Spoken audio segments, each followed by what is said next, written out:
नमस्कार दोस्तों, आप सभी का हार्दिक स्वागत है हमारे चैनल क्रोसेंट एस्ट्रो पर। हम फिर हाजिर हैं आपके सामने एक नए विषय पर चर्चा करने के लिए। आज हम चर्चा करने जा रहे हैं गरुड़ पुराण के बारे में। सनातन धर्म के 18 बड़े पुराणों में से गरुड़ पुराण को एक माना गया है। इस पुराण के मुख्य देवता भगवान विष्णु हैं। तो आइए आज हम चर्चा करते हैं गरुड़ पुराण के बारे में। और इस विषय पे चर्चा करने के लिए हमारे साथ मौजूद हैं डॉक्टर राजवीर शास्त्री जी। स्वागत है शास्त्री जी आपका। धन्यवाद। शास्त्री जी, गरुड़ पुराण क्या है और इसका क्या महत्व है? गरुड़ पुराण में गरुड़ जी व भगवान विष्णु का संवाद है। गरुड़ जी भगवान विष्णु से प्रश्न करते हैं और भगवान विष्णु उनके प्रश्नों का उत्तर देता है कर्मबद्ध। और जो मूल विषय इसमें चलता है वो यही चलता है कि मरने के पश्चात प्राणी कहाँ जाता है, उसके साथ क्या होता है, कैसा मार्ग अपनाता है। इस विषय के ऊपर वहां पर गहन चर्चा की गई है। इसकी महत्ता की बात की जाए, जो मृतक व्यक्ति वो तो हमें छोड़कर चला जाता है, उसके मरने के बाद 12-13 दिन तक हम अपने घर में गरुड़ का पाठ करवाते हैं। अब वो पाठ का जो श्रवण करते हैं वो व्यक्ति हैं जो सभी जीवित हैं। ये उन व्यक्तियों के लिए इसका पाठ किया जाता है, इसका संदेश दिया जाता है, मैसेज दिया जाता है भाई आप अपने जीवन में किसी भी प्रकार का अपराध, किसी का बुरा असत्य या अपने अधिकारों के विरुद्ध कार्य न करें, क्योंकि आप जो जो पाप कर्म करते हो उसका फल आपको मरने के पश्चात प्राप्त होगा। जब आप यमलोक में जाओगे तो अनेक प्रकार की यातनाओं का सामना आपको करना पड़ सकता है। इसलिए प्रत्येक व्यक्ति को पहले ही सचेत करना चाहता है वो भगवान विष्णु का संवाद गरुड़ पुराण है। उनके विचार, उनका यश, उनकी कीर्ति, उनकी शक्ति, उनकी भक्ति और व्यक्ति की यति, ये सब साधना के माध्यम से एक मैसेज पूरे लोक को भगवान देना चाहते हैं भी यदि आप अपने जीवन में कुछ अच्छा नहीं करोगे, यदि आप पाप करते चलोगे तो उस पाप का भी आपको फल भोगना पड़ेगा। क्योंकि प्रत्येक जीव किसी न किसी योनि में यहाँ पर जन्म लेता है। कोई मूषक बनता है, कोई व्याघ्र बनता है, कोई सर्प बनता है, कोई मेंढक बनता है, कोई छिपकली बनता है, कोई कीड़ा मकोड़ा मच्छर बन जाता है। 7 दिन तक जीवन जीता है मच्छर, फिर उसके बाद उसका जीवन समाप्त हो जाता है। ये सभी योनियां हैं और भगवान ये समझाना चाहते हैं भाई यदि आप अच्छे कर्म करोगे तो आपको मानवदेह प्राप्त होगी। क्योंकि जितना सुख, जो आनंद हमें मनुष्य शरीर धारण करने में प्राप्त होता है वो अन्य किसी भी योनि में हमें प्राप्त नहीं हो पाता। क्योंकि स्वयं भगवान ईश्वर, तीनों लोकों के मालिक योगेश्वर वासुदेव श्री कृष्ण भी ये चाहते हैं कि मुझे कब मनुष्य योनि में जन्म लेने का अवसर प्राप्त हो और मैं ये भौतिक सुखों का अनुभव करूं और जगत की लीला को जान पाऊं। इसलिए प्रत्येक व्यक्ति को पहले सचेत किया जाता है यदि आप अपने जीवन में कुछ भी गलत करोगे, वो संदेश, वो माध्यम, वो हमारी बुद्धि को जागृत करने के लिए गरुड़ पुराण का पाठ सुनाया जाता है कि आप कभी भी अपने जीवन में ऐसे अपराध मत करना कि मृत्यु के बाद आपके जीवन को कष्ट भोगने पड़े। क्योंकि जब भी किसी योनि की प्राप्ति होती है, ऐसा बताया जाता अनेक प्रकार की योनियों में कष्ट भोगने के बाद हमें बड़े पुण्य से मानव योनि प्राप्त होती है। अगर इस योनि में जन्म लेने के बाद, मनुष्य योनि में आने के बाद भौतिकवाद, सांसारिक सुखों में हम लिप्त हो जाते हैं और ईश्वर को भूल जाते हैं, उसकी संचेतना कराने के लिए, उसको अपने चित्त में जागृत करने के लिए यदि आप अपने पथ से भ्रष्ट होकर भगवान को याद नहीं करोगे तो पुनः आपको यह जीवन प्राप्त नहीं होने वाला है। हम यदि परमात्मा हमें कोई पशु बना देता है, अनेक प्रकार की कष्ट हमें भोगने पड़ते हैं। मान लीजिए छोटा ईश्वर के द्वारा एक गधा बना दिया, खच्चर बना दियागा, कितने प्रकार का वजन बोझ वो ढोता है। आप कई स्थानों पर ऐसा भी देखते हैं, धार्मिक यात्राएं जहां होती हैं, सवारियों को बैठाकर वो पशु ऊपर तक पहाड़ों पर लेकर जाते हैं। वह पशु पहाड़ों पर बैठकर ऊंचाई पर लोगों को लेकर जाते हैं। कितना कष्ट उनके जीवन में है। कहते हैं जो सुख है केवल मानव योनि में है। ये मनुष्य योनि आपको अच्छे कर्म करने से ही प्राप्त हो सकती है और इसी योनि में आप मोक्ष को प्राप्त कर सकते हैं। क्योंकि चेतना बुद्धि का जो आवेश इस योनि में है वो किसी जीव जंतु में नहीं है। यदि शर्म लज्जा का पता भैंस को पता होता, यदि भैंस या भेड़ बकरी के अंदर भी बुद्धि होती तो आज वो निवस्त्र नहीं होते, वो भी अच्छी अच्छी जींस पहनने शुरू कर देते। कारण क्या है? क्योंकि उनके अंदर चेतना का अभाव है, उन्हें शर्म लज्जा का नहीं पता। वो समाज में नगन ही घूमते हैं और समाज भी उन्हें नगन ही देखता है, लेकिन किसी प्रकार की घृणा भाव हमारे अंदर नहीं आता। यदि कोई पुरुष हमें नगन किसी रोड या सड़क के ऊपर दिखाई पड़ जाए तो हाहाकार मच जाएगी। अनेक प्रकार के लोग उसे रोकने का प्रयास करेंगे। क्यों?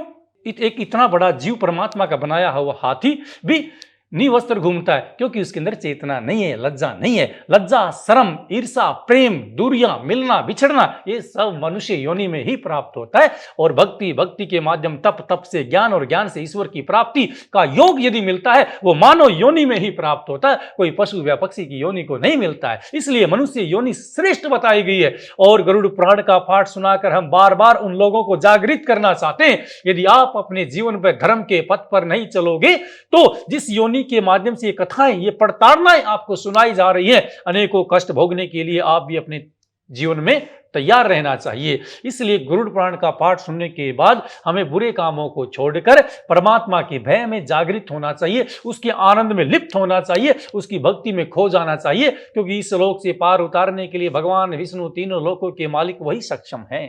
शास्त्री जी, गरुड़ पुराण में मृत्यु और जीवन के बारे में क्या ज्ञान दिया गया है?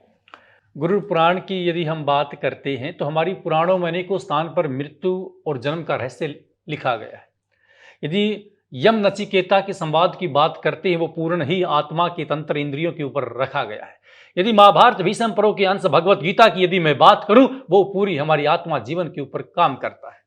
इसी प्रकार भगवत गीता के अंदर संदेश दिया गया है, भी जो व्यक्ति अच्छे कर्म नहीं करते, यम के दूत उसे यहां से लेकर जाते हैं। जिन व्यक्तियों को स्वर्ग की प्राप्ति होती है, उन व्यक्तियों के लिए मैं एक लक्षण बताता हूं। यदि कोई व्यक्ति यहां आपके सामने प्राण छोड़ता है और उसके प्राण मुख से या नासिका से श्वास निकलकर, प्राण वायु निकलकर वो मर जाता है या अपने जीवन को छोड़ देता है, उस व्यक्ति को स्वर्ग की प्राप्ति होती है। यदि किसी व्यक्ति के प्राण गुदा भाग से निकलते हैं, आप देखेंगे जब व्यक्ति प्राण छोड़ेगा तो पीछे का जो हिस्सा है, गुदा भाग, जिसको हम पैर बोलते हैं, पंजे बोलते हैं, पीछे का वो हिस्सा व्यक्ति का उठना शुरू हो जाता है।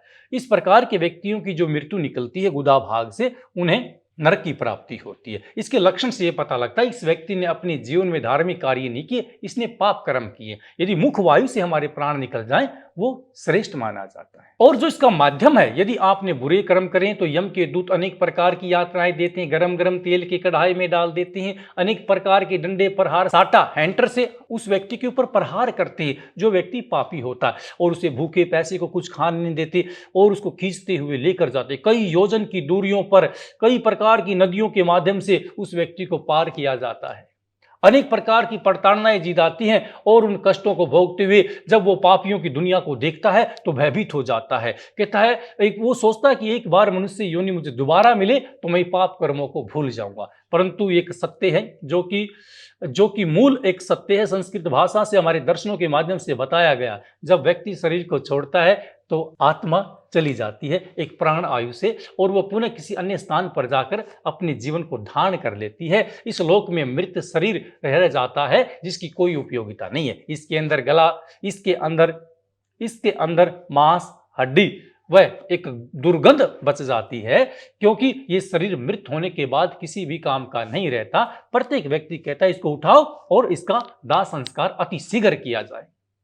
अक्सर हम समाज में देखते हैं, कोई बुआ, बहन, बेटी दूर से आने वाले होती है तो उसके लिए भी कहा जाता है कि उसको अति शीघ्र बुलाया जाए, ताकि मृत शरीर को हम अपने घर में न रखें, क्योंकि अनेक प्रकार के नेगेटिव वाइब्रेशन व कीटाणु, विषाणु हमारे घर में उत्पन्न हो जाते हैं, जिससे घर के वातावरण पर, समाज के ऊपर बुरा प्रभाव पड़ना शुरू हो जाता है। बड़ी विधि विधान से इसके अनुष्ठान के बारे में अनेक पहलू बताए गए हैं, परंतु एक मैसेज ये भी दिया गया है गरुड़ पुराण में, जो विधि विधान से अपने पितरों की या मृत व्यक्ति का पिंडदान करता है, श्राद्ध करता है, गरुड़ का पाठ कराता है, गायत्री का जप करता है और गरुड़ का भोग डालते हुए इस पाठ को समापन करते हैं, वह वैतरणी नदी को पार करते हुए भगवान श्री हरि के चरणों वैकुंठ धाम में स्थान प्राप्त कर लेते हैं। इसलिए जब कोई व्यक्ति परिवार में इस जीवन लीला को छोड़कर चला जाए तो उसका गरुड़ पुराण के अनुसार पाठ करवाते हुए सारा कर्म करना चाहिए, क्योंकि जो हमारे पितर हैं वो भी कई वर्षों बाद प्रसन्न तब होते हैं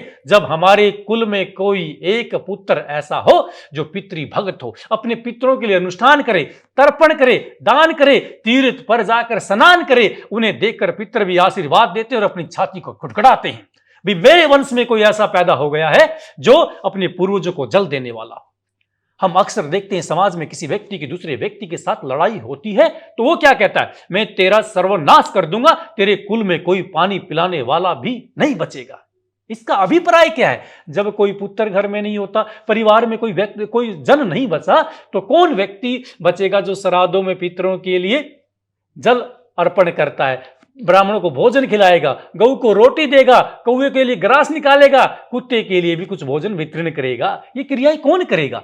तब करेंगे जब हमारा वंश आगे बढ़ेगा। उस बच्चे, उस संतान को देखकर देवता और पितर प्रसन्न होते हैं, जो विधि विधान से अपने पितरों का पिंडदान करता है, श्राद्ध करता है और संकल्प से उनका ध्यान करता है। अमावस्या के दिन कोई तीर्थ का स्नान करता है। इसलिए पितर उस परिवार घर को आशीर्वाद देते हैं। यदि जो अपने पितरों का विधि विधान से पूजा पाठ नहीं करता तो उनके घर में व्याधि शुरू हो जाती है। यदि आपने आपके बेटे का विवाह किया, नई बहू आ गई, 1 वर्ष 2 वर्ष 3 वर्ष बीत गई, घर में कोई संतान नहीं आई, पितृदोष हो सकता है। हमने किसी नई भैंस को खरीदा, हमारे बच्चे दूध पिएंगे, लेकिन भैंस हमारे घर में आई, कटड़ा समाप्त हो गया। जब उसका बच्चा नहीं बचा तो वो दूध किस प्रकार से देगी?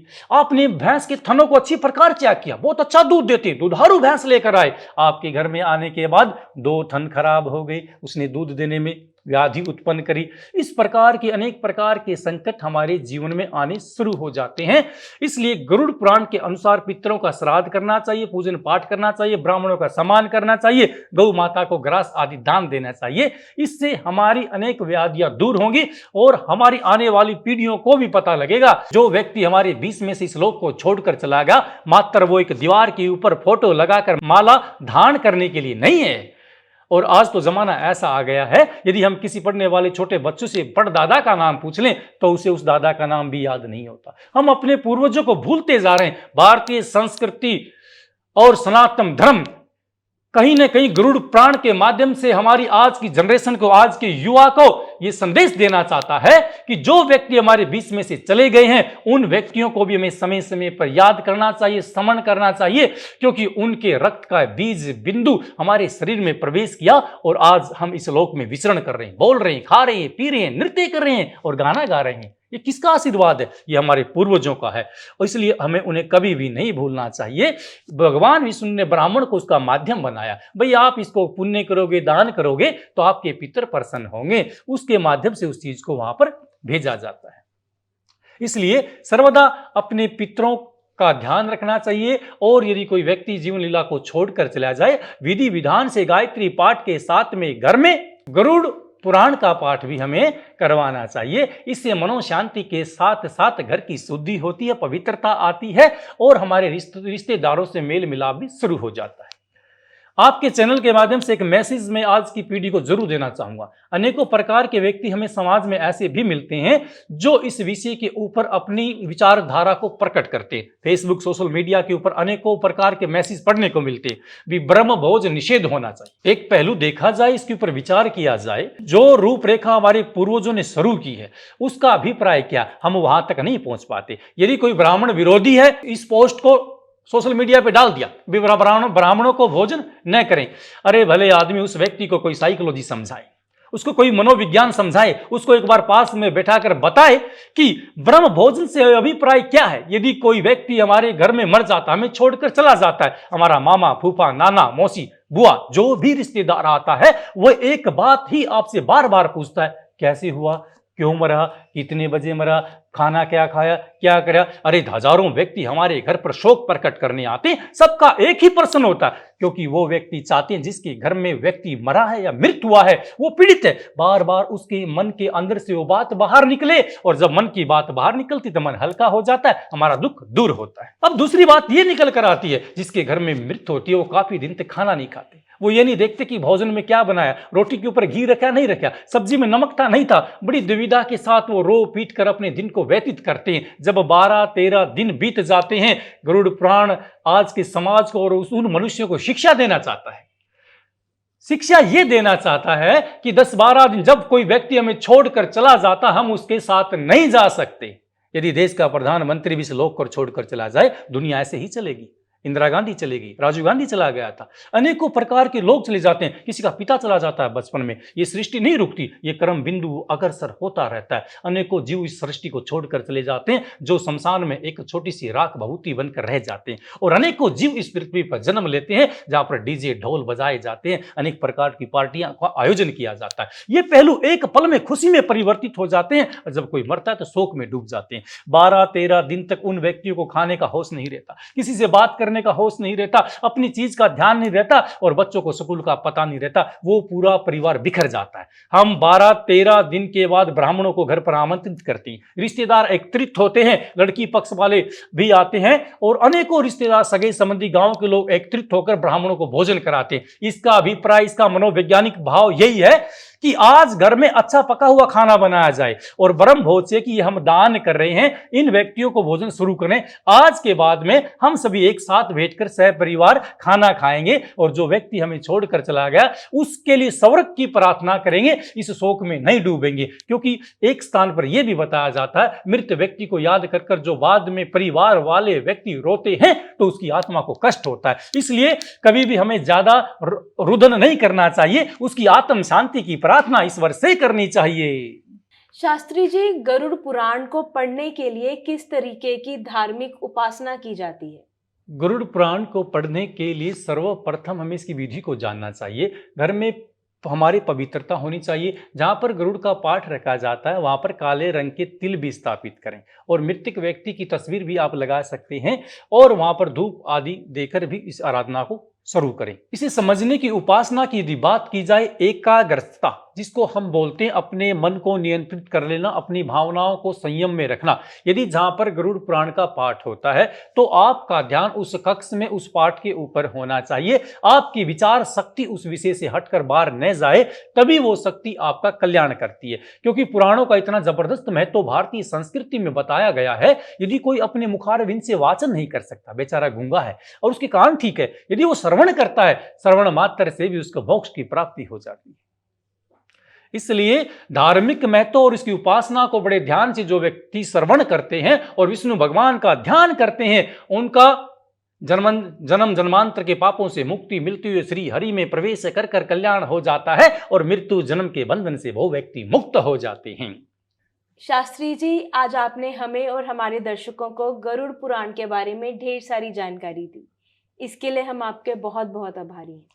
धन्यवाद करते हैं आपका। आज हमने गरुड़ पुराण के बारे में चर्चा की। उम्मीद है हमारे दर्शकों को आज का हमारा कार्यक्रम बेहद पसंद आया होगा और उनको ढेर सारी जानकारी मिली होगी। जीवन और मृत्यु के रहस्य को जानने के लिए आप भी गरुड़ पुराण का अनुपालन जरूर करें। ऐसी ही और जानकारी के लिए आप बने रहिए हमारे साथ क्रोसेंट एस्ट्रो पर। आज का कार्यक्रम आपको कैसा लगा हमें कमेंट बॉक्स में जरूर बताएं। धन्यवाद।